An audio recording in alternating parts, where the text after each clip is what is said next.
राष्ट्रवादीमधील अंतर्गत घडामोडी लोकशाही मराठीच्या हाती आता आलेल्या आहेत। कार्याध्यक्षपदासाठी प्रफुल्ल पटेल यांची लॉबिंग सुरू आहे की काय अशी माहिती आता सूत्रांकडून मिळतेय। प्रफुल्ल पटेल केंद्रात मंत्रिपदासाठी इच्छुक असल्याचीही माहिती सूत्रांनी दिलेली आहे। पटेल विविध माध्यमांमधून सुनेत्रा पवार यांच्यावर दबाव निर्माण करण्यासाठी लॉबिंग करत असल्याची माहिती सूत्रांनी दिलेली आहे।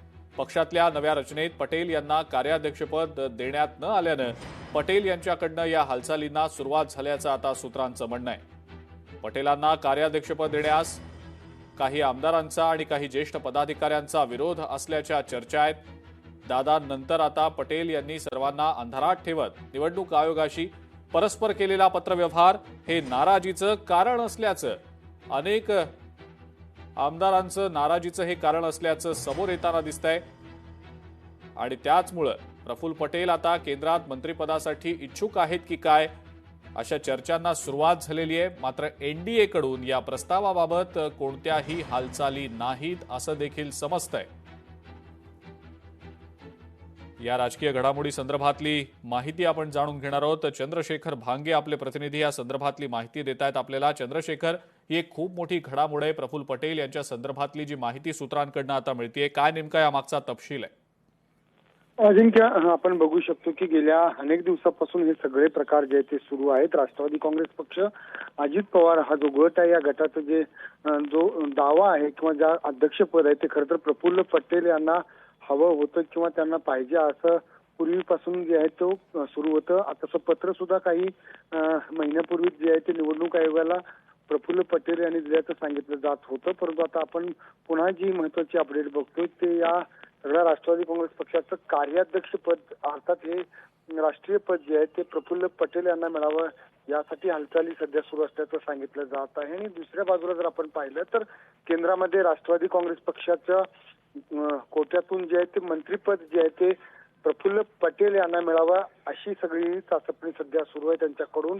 आणि यासाठी या सगळ्या गोष्टी सुरू आहेत। परंतु राष्ट्रवादी काँग्रेस पक्ष, अजित पवार गटातीलच काही आमदार आहेत, काही ज्येष्ठ नेते आहेत, त्यांचा या सगळ्याला विरोध आहे। कारण राष्ट्रवादी काँग्रेस पक्षामध्ये सुनेत्रा अजित पवार या ज्या राज्याच्या उपमुख्यमंत्री आहेत त्यांच्याकडे सगळे अधिकार राहावेत यासाठी या सगळ्यांचा दबाव आहे। आणि प्रफुल्ल पटेल हे मात्र आपण बघू शकतो की कार्याध्यक्ष पद आणि मंत्रीपद या दोन पदासाठी त्यांची लॉबिंग आपल्याला पाहायला मिळत आहे। अजिंक्य, पण चंद्रशेखर, एकीकडे पार्थ पवारांना मंत्रिपद दिलं जावं या अनुषंगानं पक्षांतर्गत पत्र लिहिली जात आहेत सुनेत्रा पवारांकडे। एकीकडे या चर्चा सुरू आहेत, दुसरीकडे आता प्रफुल्ल पटेल हे स्वतः लॉबिंग करत असल्याचं सुद्धा सूत्र सांगतायत। काय नेमकं घडतंय राष्ट्रवादीमध्ये? अंतर्गत नेमक्या काय गोष्टी घडतायत?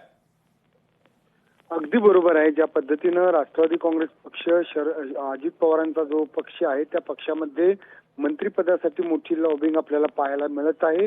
परंतु मी ज्येष्ठ आहे आणि मलाच या संदर्भातलं पद जे आहे मंत्रिपद मिळावं हा सगळा जो अट्टहास म्हणावा लागेल हा प्रफुल्ल पटेल यांचा दिसत आहे। परंतु राष्ट्रवादी काँग्रेस पक्ष, अजित पवार गटातील जे नेते आहेत, आमदार आहेत आणि इतर पदाधिकारी आहेत यांचा मध्ये विरोध दिसताना समोर येताना दिसत आहे। कारण आपण पाहिलं असेल की पाठीमागच्या अनेक महिन्यापासून राष्ट्रवादी काँग्रेस पक्ष, अजित पवार गटामध्ये अनेक महत्वाच्या घडामोडी सध्या सुरू आहेत। आणि खरं तर पक्षामधील अनेक आमदार जे आहेत ते प्रफुल्ल पटेल यांच्या नावाला विरोध करत आहेत। आणि दुसऱ्या बाजूला जर आपण पाहिलं तर प्रफुल्ल पटेल मात्र केंद्रात मंत्रिपदावरती ठाम आहेत। अजिंक्य, ठीक आहे चंद्रशेखर, धन्यवाद। सविस्तर माहिती आपण दिलीत त्याबद्दल।